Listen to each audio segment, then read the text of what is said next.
বলে দেব। পুরো 30 দিন আমরা কিছু না কিছু দান করব। বলেন কয়দিন? পুরো 30 দিন। এই পুরো 30 দিনের একটা মাধ্যম আপনাদেরকে আমরা শিখিয়ে দিচ্ছি যে মা বোনেরা ভালো করে খেয়াল করেন। এই 30 দিনের জন্য আজকে থেকে যাওয়ার পরে, বাসায় যাওয়ার পরে প্রত্যেকে স্বামীটা স্বামী, স্ত্রীটা স্ত্রী, ছেলেটা ছেলে, বাবা টাকা সারা বছর ইনকাম করতে পারবে, কিন্তু সবসময় সবকিছু পাওয়া যায়। প্রত্যেকে একটা করে ব্যাগ আছে না, ব্যাগ, একটা করে পলিথিন ব্যাগ বা একটা করে একটা শপিং ব্যাগ প্রত্যেকে আলাদা করবে।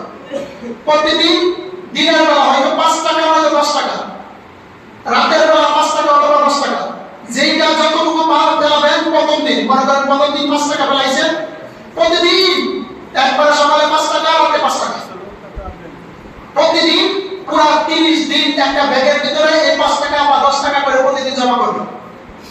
পারবেন ইনশাআল্লাহ? যদি আপনি দিনের বেলায় 5 টাকা জমা করেন, আপনার পকেট থেকে গেল কিন্তু 5 টাকা। আপনার রাতের বেলা যদি 5 টাকা জমা করেন, পুরো মাস ব্যাপী টাকা হবে মাত্র 300 টাকা। কিন্তু এরকম হাজার হাজার টাকা আমাদের অযথা চলে যেতেছে না? অর্থাৎ রমজানের দিনের দান এবং রাতের দান দুইটাই কিন্তু আমরা পেয়ে যাচ্ছি। এই জন্য সবাইকে অনুরোধ করবো, বিশেষ করে পুরুষ এবং মহিলা। পুরুষরা দান করতেছে, মনে করতেছে আমার তো দানই শেষ, কিন্তু মহিলাদের কিন্তু আলাদা দানের হুকুম আছে, কারণ তাদেরও জান্নাত জাহান্নাম আছে। মহিলাদেরকে বলবো আপনারা নিজস্বভাবে আলাদা কাজ করবেন, এই টাকাগুলো জমাবেন। প্রত্যেক দিন দিনের বেলায় 5 টাকা বা 10 টাকা, রাতের বেলায় 5 টাকা বা 10 টাকা। যদি প্রথম দিন 5 টাকা পেলাম, প্রতিদিন 5 টাকা পেলাম।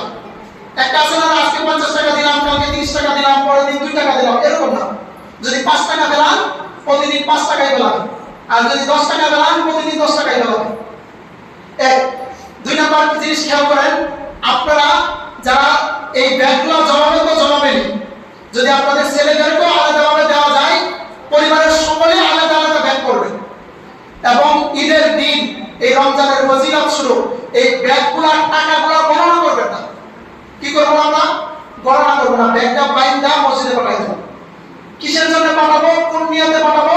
যে আল্লাহ বিনা গণনায়, বিনা হিসাবে তোমার কাছে আমি তোমার মসজিদে আমি দান পাঠাই দিছি, যে আল্লাহ তুমি আমাকে অগণিত না কইনা আমাকে তুমি দান করে দিও। বুঝতে পারছেন? আমরা যখন কইনা দিব তখন আল্লাহ কইনা দেবেন। আর আপনি যখন চোখ বন্ধ করে আমার রাস্তায় দান করবেন, আল্লাহ রাব্বুল আলামিন আপনাকেও সেইভাবেই দান করবেন।